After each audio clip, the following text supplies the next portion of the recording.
فإن أصدق الحديث كتاب الله وخير الهدي هدي سيدنا محمد صلى الله عليه وسلم وشر الأمور محدثاتها وكل محدثة بدعة وكل بدعة ضلالة وكل ضلالة في النار وبالسند المتصلين إلى الإمام مؤلف رحمه الله تعالى وأدام نفع به وبعلومه في الدارين آمين قال. Hadirin wal hadirat, para jamaah yang dimuliakan Allah Subhanahu wa taala, wabil khusus lil khusus yang saya hormati akhina fillah Al-Habib Ahmad bin Alwi Al-Attas mata'an Allah fi tuli hayatih, dan juga yang saya hormati yaitu saudara Ki Mahesa beserta ibu keluarga, yang mudah-mudahan dirahmati Allah Subhanahu wa taala, dikabulkan hajat-hajatnya oleh Allah Subhanahu wa taala, dan mudah-mudahan diberikan cinta kepada Nabi Muhammad sallallahu alaihi wasallam. Alhamdulillah, segala puji bagi Allah Subhanahu wa taala yang mana pada kesempatan malam hari ini Allah Subhanahu wa taala berikan karunia kenikmatan kepada kita, yaitu kenikmatan yang paling mahal, duduk di majelis ilmu. Tidak lain dan tidak bukan, yang kita harapkan duduk di majelis ilmu ini akan bertambah taat kita kepada Allah, bertambah sujud kita kepada Allah, bertambah salawat kita kepada Nabi Muhammad SAW, dan bertambah akhlak kita kepada seluruh manusia. Mudah-mudahan perkumpulan kita malam hari ini diberkahi oleh Allah Subhanahu wa taala. Salawat teriring salam mari sama-sama kita panjatkan kepada manusia termulia. Beliau adalah junjungan Nabi besar kita, Nabi Muhammad sallallahu alaihi wasallam. Kita haturkan salawat teriring salam kepada keluarga dan para sahabatnya. Mudah-mudahan kita semua yang kumpul di sini dikenal oleh Nabi Muhammad. Mudah-mudahan wajah-wajah kita yang penuh dengan dosa, kesalahan masih bisa dikenal oleh Nabi Muhammad SAW dan berhak untuk mendapatkan syafaatul uzma. Amin ya rabbal alamin. Baik, pada kesempatan taklim yang mulia ini, di mana baginda Rasulullah SAW bersabda, "Idza aradallahu bi'abdin khairan ja'ala ginahu fi nafsihi wa tuqahu fi qalbihi wa idza aradallahu bi'abdin syarran ja'ala faqrahu baina 'ainaihi." Rawahul Hakim an Abi Hurairah. Baginda Rasulullah sallallahu alaihi wasallam bersabda, "Idza aradallahu bi'abdin khairan," apabila Allah Subhanahu wa taala menghendaki seorang hamba menjadi orang yang baik, apabila Allah Subhanahu wa taala menghendaki hambanya menjadi orang baik, begitu. Kebaikan itu adalah amal soleh, dan kebaikan itu adalah cerminan Nabi Muhammad SAW. Kalau ada orang baik hidupnya, baik lisannya, baik matanya, baik tangannya, baik hatinya, baik kakinya, itu mencerminkan ada Nabi Muhammad di dalam dirinya. Maka yang diharapkan oleh Allah Subhanahu wa taala dan Nabi Muhammad SAW dalam diri kita itu adalah kebaikan. Jadi orang baik, mau di mana aja jadi orang baik. Mau tinggal di mana aja ngelakuin yang baik-baik. Ya. Insya Allah nggak punya musuh. Insya Allah nggak punya musuh. Kalau orang yang di hatinya itu selalu niat untuk melakukan kebaikan, tidak akan pernah menjadikan orang lain sebagai musuhnya. Kalau orang yang di hatinya punya niat kebaikan, nggak bakal pernah orang lain dijadikan sebagai musuh, apalagi sebagai apa itu namanya, kompetitor. Apa kompetitor tuh? Saingan. Oh, saingan. Udah saingan mah. Orang bersaing, ya apa namanya, sikut kanan sikut kiri, tajong depan tajong belakang, urusannya dunia. Iya, maka pertanyakan di dalam hatinya. Maka saya bilang, Nabi Muhammad SAW dakwah itu pernah suatu ketika Habib Umar bin Hafid, beliau dakwah ke satu tempat, dijamu dengan hidangan yang begitu nikmat dan indah. Satu pun jamuan, satu pun minuman enggak beliau sentuh. Beliau malah meneteskan air mata. Ditanya oleh muridnya, "Ya Habib, wahai guru, ini makanan hidangan begitu indah, minuman begitu lezat, nikmat. Kenapa kau tidak sentuh? Kenapa kau tidak makan?" Apa kata Habib Umar? "Aku mengingat Nabi Muhammad SAW. Dulu bagaimana Rasulullah SAW saat berdakwah, jangankan makanan, jangankan minuman, jangankan bayaran, yang ada cacian, yang ada makian, yang ada didapat sama Rasulullah, fitnah, bahkan dilempari oleh kotoran unta." Rasulullah berangkat dari rumah menuju kota Taif itu menggunakan gamis putih, saudara. Pulang dari kota Taif, balik ke rumah, berubah putih itu menjadi merah, dan merah itu warna daripada darahnya Nabi besar kita Nabi Muhammad sallallahu alaihi wasallam. Artinya apa? Kalau Nabi aja udah kayak begitu, maka kita harus mengikuti Nabi Muhammad. Ya, maka kita harus mengikuti Nabi Muhammad sallallahu alaihi wasallam. Dakwah dimanapun kita, ya, berikan kebaikan dimanapun kita, ya, lillahi ta'ala wali rasulillahi sallallahu alaihi wasallam. Udah, ya, maka kebaikan itu adalah nilai positif bagi kita. Ya, kalau kita hidup baik sama orang baik, hati kita baik, ya, maka nanti akan dibimbing oleh Allah Subhanahu wa taala, akan dipertemukan oleh orang-orang yang baik. Ya, akan ditempatkan di tempat-tempat yang baik, dan akan mendapatkan anugerah yang baik dari Allah Subhanahu wa taala. Nah, kalau Allah Subhanahu wa taala sudah menghendaki seorang hamba menjadi orang yang baik, itu ada tandanya, saudara. Ini kira-kira tanda ini bisa jadi tolak ukur buat kita. Kira-kira Allah jadikan kita orang baik apa orang jahat sama orang? Ini tolak ukurnya buat kita. Kalau Allah Subhanahu wa taala jadikan kita sebagai orang yang baik, tandanya adalah ja'ala ginahu fi nafsihi. Yang pertama, Allah Subhanahu wa taala akan berikan di dalam jiwanya kekayaan, kecukupan tanpa ada kekurangan dalam dirinya. Sallallahu alaihi Muhammad. Diberikan 1000, alhamdulillah ya Allah. Diberikan 2000, alhamdulillah ya Allah. Belum bayar kontrakan, alhamdulillah, nangis. Nah, cicilan motor belum kebayar, diambil juga, emang udah waktunya diambil. Jadi jiwa-jiwa yang kaya, jiwa-jiwa yang cukup, tidak akan pernah dia mau untuk kufur kepada Allah Subhanahu wa taala. Kalau ada jiwa kita kayak begini, terus diberikan kecukupan sama Allah, walaupun kondisi secara lahiriah, ya Allah apa adanya deh, makan apa adanya, tempat apa adanya, kontrakan apa adanya, pakaian apa adanya, tapi di dalam hatinya ada rasa syukur kepada Allah Subhanahu wa taala. Ini namanya Allah Subhanahu wa taala jadikan hamba ini menjadi orang yang baik. Ya. Jadi kalau ada di dalam diri kita ini enggak ada kekayaan, tidak ada kecukupan, manusia kan begitu.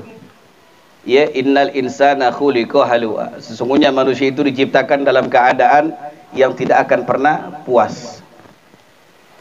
Ya, dulu jalan kaki, ya pengennya punya sepeda. Udah punya sepeda, pengennya punya motor. Ya, udah punya motor, pengennya punya mobil. Udah punya mobil, pengennya punya pesawat. Tapi Ustadz, kalau saya beli mobil, acara saya jauh sono sini, boleh gak? Boleh. Ya, boleh. Ini beda. Ya. Beli mobil nggak kepake, acara kagak, di rumah baik ngejedok, ngapain tuh mobil, disewain juga kagak, ini yang nggak penting namanya. Betul gak? Ya, kalau Bang Ambo ada tamu jauh-jauh pakai mobil lebih cepat, betul gak? Manfaat, ya gak? Kan begitu. Habib juga begitu sama. Ya, Jadi kalau kita pengen beli sesuatu itu harus bisa kita manfaatin sesuatu itu. Maka itu ada kebaikan di dalamnya. Bukan kita rakus akan dunia, bukan. Begitu, ya. Jadi seperti itu. Ya, maka salah satu tanda Allah Subhanahu wa taala menjadikan kita orang yang baik, maka Allah akan berikan kekayaan di dalam jiwa kita, kecukupan di dalam diri kita. Kalau bicara kurang, semua juga kurang. Maka diberikan kekayaan jiwanya oleh Allah Subhanahu wa taala. Jiwanya dikasih jiwa yang kaya. Alhamdulillah, bersyukur. Nah, kalau kita udah ngerasain tuh jiwa kita ini merasa kaya, walaupun secara lahiriah kita sederhana, tapi jiwa kita diberikan kekayaan dan kecukupan oleh Allah Subhanahu wa taala, maka itu tanda Allah Subhanahu wa taala menentukan kita menjadi orang yang baik. Ya. Begitu. Kalau bicara kekurangan, ya semua juga butuhnya banyak. Ya, enggak pernah cukup. Begitu. Ya. Udah pengen ini, pengen itu, pengen ini, pengen itu. Hayo macam-macam deh. Manusia kan begitu. Ya, bahkan manusia itu berani untuk mengorbankan jiwa dan raga, bahkan tenaganya untuk urusan dunia, tapi enggak pernah mau mengorbankan jiwa, raga, waktunya untuk Allah dan Nabi besar kita Nabi Muhammad sallallahu alaihi wasallam. Hayya 'alas shalah. Coba kita mau berkorbankah untuk Allah dan Nabi? As-salatu khairum minan naum. Kita mau enggak berkorban untuk Allah dan Nabi Muhammad? Ya. Begitu. Jangan ngomong macam-macam. Ini kadang-kadang begitu sih orang, kalau ngomong macam-macam, ibadahnya enggak dijaga, jangan dipercaya. Ya enggak? Dusta. Dusta. Orang sholat 5 waktu dulu mantepin. Ya enggak? Begitu. Mantepin udah. Enggak usah ngomong yang macam-macam deh. Udah mantepin dulu ibadah sholat 5 waktu. Ya, enggak usah kita bicara dan ngebahas yang aneh-aneh. Ya, kalau mau bahas sholat 5 waktu. Gimana sholat 5 waktu ente? Ini agak lumayan, ini agak berat juga nih. Itu dibahas. Jangan dibahas yang macam-macam. Cakarnya itu, ya. Dasar kita untuk berbuat kebaikan dan amal soleh itu dasarnya dari sholat 5 waktu. Kalau orang sudah mampu terus menerus dawamkan sholat 5 waktu, maka akan tergerak hatinya untuk melakukan kebaikan-kebaikan. Kalau justru kita malah bisa meninggalkan sholat 5 waktu, jangan-jangan Allah jadikan kita orang yang buruk, bukan orang yang baik. Maka sholat 5 waktu. Dari sholat 5 waktu nanti akan bergerak untuk berzikir kepada Allah. Ya. Nggak bisa orang bisa zikir ribuan kali, nggak mampu. Salat duha nggak mampu. Qiyamul lail, tahajud nggak bakal mampu. Kalau salat 5 waktunya masih ditinggalkan, saudara.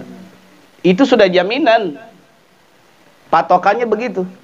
Makanya kalau ada orang yang udah mulai risau hidupnya, udah mulai khawatir hidupnya, dia datang kepada kita, nggak usah ngasih banyak-banyak solusinya. Tanyain sama dia, salatnya bagaimana? Coba deh, aneh nggak nyuruh ente ninggalin sholat, enggak.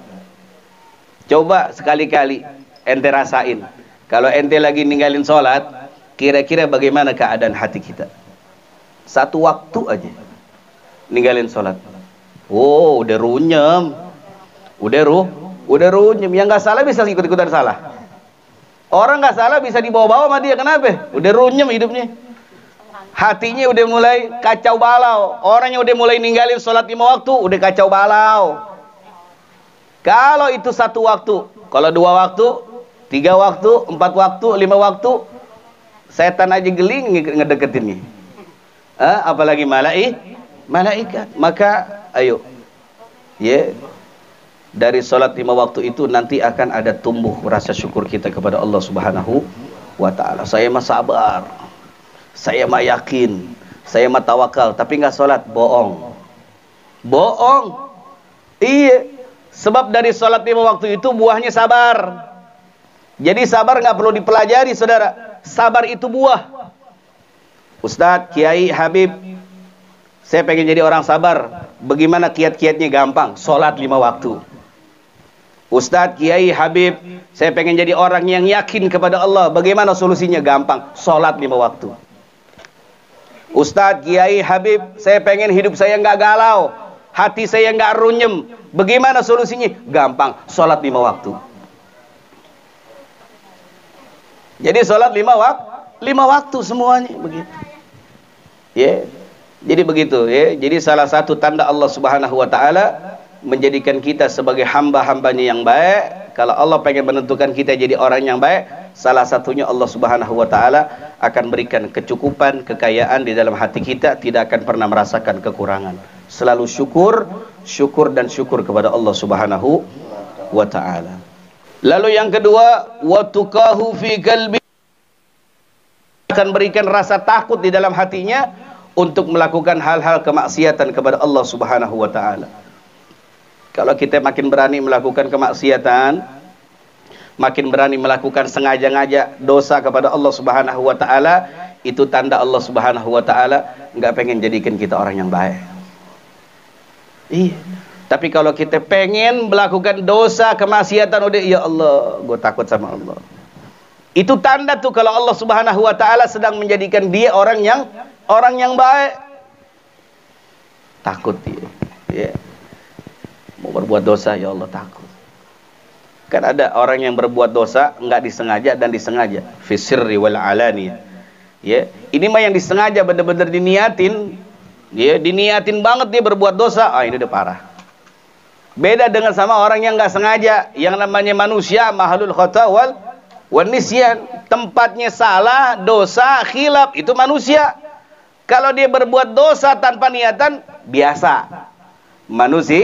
Manusia. Tapi kalau dia benar-benar udah niatin pengen berbuat dosa, direncanain pengen berbuat dosa, nggak ada tuqa di dalam hatinya, nggak ada takwa di dalam hatinya, maka dia tidak dijadikan sebagai orang-orang yang baik di hadapan Allah Subhanahu wa taala. Takut dia. Ya, nggak ada takutnya dia kepada Allah. Begitu. Ya, takut, ya Allah. Pengen berbuat begini sama si fulan, takut ah. Pengen berbuat begini sama si fulan, ngeri ah. Ya, ada balasannya. Ada hukumnya dari Allah Subhanahu wa taala. Begitu. Tuh dua tandanya itu. Banyak tandanya nanti ya di hadis-hadis berikutnya. Ya, pada hadis ini ada dua. Kalau Allah Subhanahu wa taala ingin menjadikan kita orang yang baik, yang pertama Allah berikan kekayaan di dalam jiwa kita, kecukupan di dalam jiwa kita, dan yang kedua Allah Subhanahu wa taala akan berikan ketakwaan, yaitu rasa takut di dalam hatinya untuk melakukan hal-hal yang bersifat dosa kepada Allah Subhanahu wa taala. Wa idza aradallahu bi'abdin syarran, dan apabila Allah Subhanahu wa taala ingin menjadikan seorang hamba itu buruk, kalau tadi Allah pengen jadikan seorang hamba menjadi orang baik, ini baliknya. Kalau Allah Subhanahu wa taala ingin menjadikan seorang hamba itu buruk, ja'ala faqrahu baina ainaini, maka Allah Subhanahu wa taala akan menjadikan di dua bola matanya itu kefakiran. Ya, serba kurang. Kalau ngeliat orang kaya udah pengennya, kalau ngeliat orang miskin, apa sih, kismin, begitu. Ya gak? Tapi kan di selalu matanya itu diberikan kefakiran oleh Allah Subhanahu wa taala. Enggak ada habisnya kalau ngeliat orang yang punya ini, punya itu, enggak ada habisnya, pengen buru-buru beli. Ya gak? Oh, si fulan punya ini, oh gue beli besok. Wah, padahal nggak tahu beli pakai duit apaan. Akhirnya ngutang-ngutang juga. Kan begitu orang Indonesia, banyak gaya nggak punya fulus. Mendingan sedikit gaya tapi banyak duit. Ada maulid, jeger, nih 5 juta buat aneh. Wow. Nggak banyak kalam, ente. Sekut tapi ngasih orang sumbangan. Ada masjid musola lagi dia pengen dibangun, kasih. Butuh apa? Karpet, kasih. Sekut, nggak banyak ngomong, tapi fulusnya banyak. Daripada orang-orang kita ini begitu, kebanyakan banyak gaya tapi fulusnya nggak ada. Ya, begitu. Maka itu tadi salah satu tanda Allah Subhanahu wa taala ingin menjadikan kita orang yang buruk, maka di kedua bola mata kita ini akan diberikan selalu rasa kekurangan dan kekurangan. Ya. Kurang, ngeluh aja. Ya, gitu. Kalau ngeluh kita kepada Allah masih baik. Ya, kalau ngeluh kita kepada manusia udah nggak ada baik-baiknya. Ya. Kalau kita udah ngeluh kepada manusia, berarti kita telah berbuat murka kepada Allah Subhanahu wa taala. Berbuat kemaksiatan kepada Allah Subhanahu wa taala. Maka nggak ada jalan yang lain. Tempat kita sasadu, tempat kita mengadu, ya, apapun problem kita adalah Allah Subhanahu wa taala. Ya, datangkan musola, datangkan masjid, berjamaah, sholat. Ada keindahan di situ. Ada ketenangan karena belum kita praktekin. Jangan kita bikin musola masjid sendiri di rumah. Ada masjid, ada musola terdekat, datang. Sholat di musola, sholat di masjid, berjamaah. Itu sunnahnya Nabi Muhammad sallallahu alaihi wasallam. Ya, begitu ada ketenangan. Maka yang kita butuhkan saat ini adalah ketenangan hati. Banyak media untuk menenangkan hati kita. Salah satunya adalah salat 5 waktu. Duduk di majelis kayak begini nih, ini wasilatun ila taqwa. Ini sebagai wasilah agar kita menjadi takwa kepada Allah Subhanahu wa taala. Enggak ada ceritanya orang bisa takwa enggak duduk di majelis ilmu. Ujuk-ujuk jadi takwa, enggak kenal majelis, enggak kenal ulama, enggak kenal kiai, enggak kenal habaib. Ujuk-ujuk jadi takwa, enggak bisa, saudara. Enggak bisa, enggak ada ceritanya kayak begitu. Harus duduk di majelis ilmu, jadi takwa dia kepada Allah Subhanahu wa ta'ala. Karena di majelis ilmu akan dibahas, diungkap hadis-hadis Nabi Muhammad. Ayat-ayat suci Quran ini begini, hadis Nabi itu begini, ini kata Nabi, ini solusi dari Nabi. Kalau kita nggak duduk di majelis, minta solusi sama siapa? Ayo, sama siapa? Sama saya nggak bisa. Saya cuma wasilah doang. Tetap yang saya sampaikan adalah dari Nabi besar kita Nabi Muhammad. Ini semua solusi dari Rasulullah. Kalau Abi Cai itu cuma penyampai, mubalik yang menyampaikan. Yang disampaikan adalah kalamnya Nabi Muhammad. Begitu. Yeah. Kalau kita nggak minta solusi dari Nabi Muhammad, minta dari siapa? Solusinya? Nggak ada solusi yang terbaik kecuali solusi itu datang dari Allah dan Nabi besar kita Nabi Muhammad sallallahu alaihi wasallam. Ada dalam Quran, ada dalam hadis, dan semua itu hanya ada di majelis ilmu. Kalau duduk di majelis ilmu, pasti kecepretan dia menjadi orang takwa kepada Allah Subhanahu wa taala. Hidupnya terarah, makin tahu, oh iya begini ternyata yang dibahas. Subhanallah. Ternyata yang disampaikan sama Nabi itu terjadi di akhir zaman kayak begini. Maka duduk di majelis ilmu. Saya tuh bawel, nggak ceramah di mana-mana, nggak khutbah Jumat. Ujung-ujungnya apa? Duduk di majelis ilmu. Ya, nggak bisa kita jadi orang ahli ibadah kalau kita nggak duduk di majelis ilmu kayak begini. Karena kita nggak ada yang disampaikan dari hadis Nabi. Bagaimana cara kita untuk dekat kepada Allah? Ada cara-caranya dari Nabi Muhammad sallallahu alaihi wasallam. Pengen hati kita tenang, ada cara-caranya dari Nabi besar kita Nabi Muhammad sallallahu alaihi wasallam. Semua itu ada di majelis ilmu. Begitu. Ya, maka niatkan dalam hati kita untuk terus duduk di majelis ilmu sampai kita mati. Niatin tuh dari sekarang, ya Allah, saya pengen terus duduk di majelis ilmu sampai saya mati, sampai saya modar. Nggak ada ruh lagi, ya Allah, izinkan saya untuk bisa melangkahkan kaki ke majelis ilmu. Karena berat saudara. Duduk di majelis ilmu itu godaannya luar biasa. Tapi berkahnya, pahalanya, rahmatnya juga luar biasa. Orang-orang yang duduk di majelis ilmu itu diberikan keamanan oleh Allah, diberikan perlindungan oleh Allah. Kata Nabi besar kita Nabi Muhammad sallallahu alaihi wasallam, kalau orang pengen hidupnya selamat, orang hidupnya pengen aman, nggak usah pasang security, buka majelis di rumahnya. La tadhu ajnihataha li talibil ilmi bima ridan yatlub. Kata Rasulullah, malaikat akan diutus oleh Allah Subhanahu wa taala, membentangkan dua sayapnya, ya, untuk memberikan keamanan, keselamatan kepada orang-orang yang menimba ilmu akhirat. Satu sayap malaikat cukup untuk menutupi daripada bola dunia ini. Bagaimana dengan dua sayap malaikat, saudara? Gampang. Ya, daripada kita bayar security, mendingan kita bayar ulama, bayar habaib, duduk di majelis, baca ratib, baca maulid, buka kitab, deh, dapat keselamatan, turun rahmat, keamanan dari Allah Subhanahu wa taala. Udah tenang. Begitu, ya. Maka itulah dua ciri yang Allah Subhanahu wa taala berikan kepada kita. Kalau Allah Subhanahu wa taala ingin menjadikan kita orang yang baik, yang pertama, Allah terus akan berikan kecukupan di hati kita. Yang kedua, Allah akan berikan rasa takut di hati kita untuk berbuat kemaksiatan dan dosa kepada Allah Subhanahu wa taala. Sebaliknya, kalau Allah Subhanahu wa taala ingin menjadikan kita orang yang buruk, maka di kedua mata kita akan terus diberikan oleh Allah Subhanahu wa taala kefakiran, kekurangan, ya, pokoknya mengeluh terus hidupnya. Tiada hari tanpa ngeluh, tiada waktu tanpa ngeluh, tiap hari ngeluh. Enggak ada syukurnya kepada Allah Subhanahu wa taala. Mudah-mudahan majlis kita malam hari ini diberkahi oleh Allah Subhanahu wa taala.